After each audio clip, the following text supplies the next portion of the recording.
রাষ্ট্রীয় অতিথি ভবন যমুনাতে উঠেছেন প্রধানমন্ত্রী তারেক রহমান।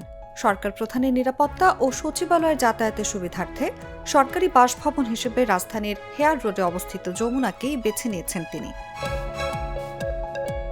গণপূর্ত অধিদপ্তর ও গৃহায়ন ও গণপূর্ত মন্ত্রণালয়ের একাধিক সূত্র বিষয়টি নিশ্চিত করেছে।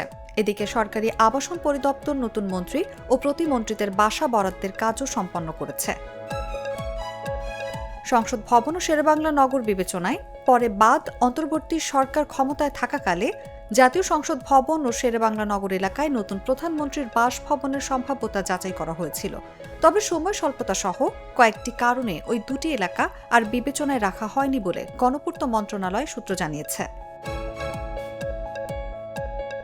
যমুনায় বর্তমানে অবস্থান করছেন সদ্য বিলুপ্ত অন্তর্বর্তী সরকারের প্রধান উপদেষ্টা অধ্যাপক মোহাম্মদ ইউনূস। সরকারি আবাসন পরিদপ্তর জানিয়েছে ২৭ ফেব্রুয়ারি তিনি যমুনা ছেড়ে দেবেন। কিছু সংস্কার কাজ শেষ হওয়ার পর প্রধানমন্ত্রী যমুনায় উঠবেন।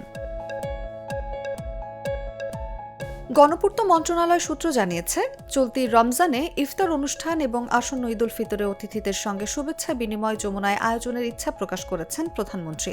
সেই অনুযায়ী সংস্কার কাজ দ্রুত শেষ করার প্রস্তুতি চলছে। ৩০ হেয়ার রোডে অবস্থিত যমুনার আয়তন প্রায় ৩.৫ একর। গণপূর্ত মন্ত্রণালয় জানিয়েছে যমুনার পাশে ২৪ ও ২৫ নম্বর এই দুটি বাংলোয় এখন সাবেক প্রধান উপদেষ্টার নিরাপত্তায় নিয়োজিত বাহিনীর ঊর্ধ্বতন কর্মকর্তারা থাকছেন। সাবেক প্রধান উপদেষ্টা যমুনা থেকে চলে গেলে এই দুটি বাংলো প্রধানমন্ত্রী নিরাপত্তায় নিয়োজিত বাহিনীর কর্মকর্তাদের জন্য বরাদ্দ থাকবে। এদিকে প্রধানমন্ত্রী তারেক রহমানের পাশাপাশি সরকারি আবাসন পরিদপ্তর নতুন সরকারের মন্ত্রী ও প্রতিমন্ত্রীদের বাসা বরাদ্দ দেওয়ার কাজ সম্পন্ন করেছে। এখন আনুষ্ঠানিকভাবে তাদের চিঠি দেয়া হবে। নিউজ ডেস্ক, জাগো নিউজ।